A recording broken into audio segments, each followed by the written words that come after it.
मध्य प्रदेश के छोटे से गांव सियावनपुर में एक पुराना और सुनसान महल था जिसे लोग पंखों का महल कहते थे। यह महल अब खंडहर बन चुका था और उसके चारों ओर उग आए झाड़ झंखाड़ उसके एक समय के वैभव को छुपाते थे। महल के बारे में गांव में कई तरह की कहानियां प्रचलित थीं। कहा जाता था कि इस महल में एक राज परिवार रहता था जिनका संबंध किसी रहस्यमयी शक्ति से था, लेकिन एक रात पूरे परिवार की रहस्यमयी परिस्थितियों में मौत हो गई और महल वीरान हो गया। गांव के बुजुर्गों का कहना था कि महल के हर कमरे में सोने से बने पंख थे जिनमें कुछ अजीब सी ताकत थी। महल में जाने की हिम्मत कोई नहीं करता था क्योंकि गांव वालों का मानना था कि वहां भूत प्रेत का बसेरा था। शरद, रजनी और मोहित ये तीनों बचपन से ही बहुत अच्छे दोस्त थे। एक दिन गांव में बैठे बैठे शरद ने कहा, क्यों ना हम पंखों का महल देखने जाएं? लोग बेवजह की अफवाहें फैलाते हैं, मुझे नहीं लगता कि वहां सच में भूत प्रेत हैं। रजनी ने घबराते हुए कहा, शरद, क्या तुमने सुना नहीं कि वहां जाने वाले कभी वापस नहीं लौटे? मोहित, जो हमेशा रोमांच के लिए तैयार रहता था, बोला, यार डरने की क्या बात है, अगर कुछ हुआ तो हम तीनों साथ हैं, चलो एक बार देखते हैं। अंततः तीनों ने तय किया कि वे अगले दिन महल का दौरा करेंगे। अगले दिन दोपहर को तीनों दोस्त महल की ओर निकल पड़े।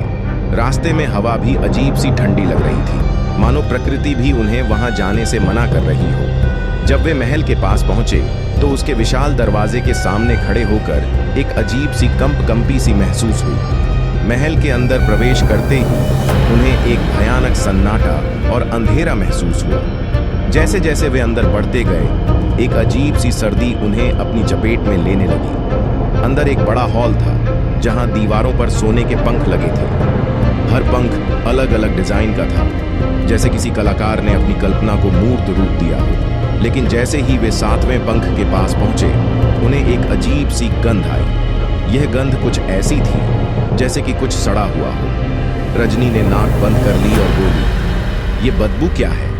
शरद ने पंख को ध्यान से देखा और कहा, यहाँ कुछ तो अजीब है, ये पंख बाकी पंखों से अलग क्यों है? जैसे ही शरद ने सातवें पंख को छुआ, महल के अंदर एक जोरदार आवाज गूंज उठी। दीवारें कांपने लगी और एक भयानक चीख सुनाई दी। तीनों दोस्त घबराकर पीछे हट गए। तभी एक अंधेरा सा धुआं पंख से निकलकर हवा में तैरने लगा। धीरे धीरे धुएं ने एक मानवाकृति का रूप ले लिया। यह एक आत्मा थी जिसकी आंखें जलती हुई अंगारे जैसी लग रही थीं। आत्मा ने एक जोरदार आवाज में कहा, तुम लोग यहाँ क्या कर रहे हो? क्यों मेरी नींद को भंग किया? मोहित ने हिम्मत जुटाकर कहा, हम जानना चाहते हैं कि इस महल में क्या रहस्य है। लोग कहते हैं कि यहाँ आत्माएं हैं और हमने खुद आकर देखना चाहा। आत्मा ने हंसते हुए कहा, तुमने बहुत बड़ी गलती कर दी।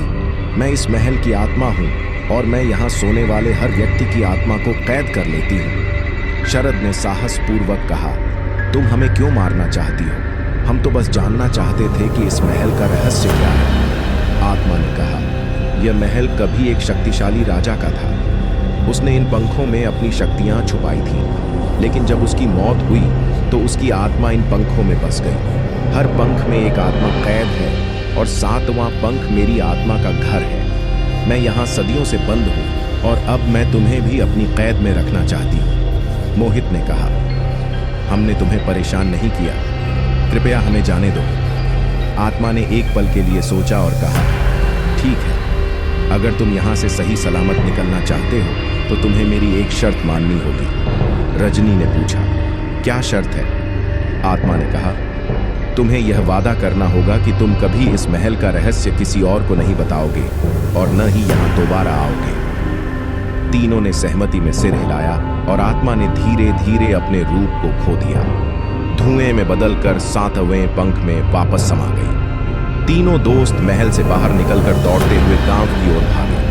उनके दिल तेजी से धड़क रहे थे और माथे पर पसीने की बूंदें छलक रही थीं। जब वे गांव पहुंचे तो उन्होंने राहत की सांस ली। उन्होंने कभी किसी को उस महल की सच्चाई नहीं बताई और न ही दोबारा उस ओर गए। लेकिन उस दिन के बाद से उनके दिलों में एक डर बैठ गया था, सातवें पंख की आत्मा का डर। महल अब भी वहां खड़ा है, वीरान और रहस्यमयी, उसके 7 पंखों के साथ। और लोग आज भी उस महल के पास जाने की हिम्मत नहीं करते। कहते हैं कि जो 7वें पंख की आत्मा को जगाता है वह फिर कभी वापस नहीं आता।